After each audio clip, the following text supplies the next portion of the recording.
एक बार गौतम बुद्ध एक शहर में प्रवास कर रहे थे। उनके साथ कुछ शिष्य भी थे। एक दिन उनके शिष्य शहर में घूमने के लिए निकले। वे शहर में घूम ही रहे थे कि तभी शहर के कुछ लोगों ने उन्हें अपशब्द कहे। उनके बुरे शब्दों को सुनकर शिष्यों को बहुत बुरा लगा और वे वापस लौट गए। बुद्ध ने देखा कि शहर से लौट कर आए उनके सभी शिष्य बहुत क्रोध में दिखाई दे रहे हैं।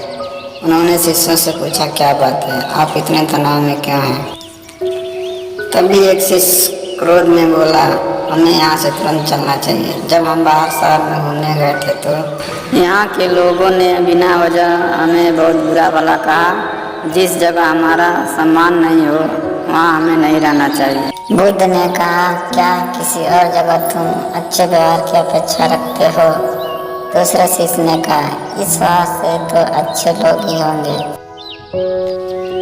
तब गौतम बुद्ध बोले, किसी जगह को सिर्फ इसलिए छोड़ना ठीक नहीं है कि वहाँ के लोग बुरा व्यवहार करते हैं। हमें तो कुछ ऐसा करना चाहिए कि जिस स्थान पर भी जाएं, उस स्थान को तब तक न छोड़ें जब तक अपनी अच्छाइयों से वहाँ के लोगों को सुधार न दें।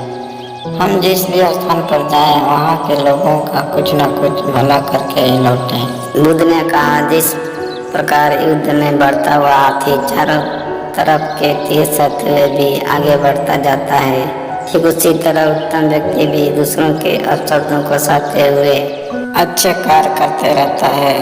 खुद को वश में करने वाले प्राणी से उत्तम कोई और नहीं हो सकता।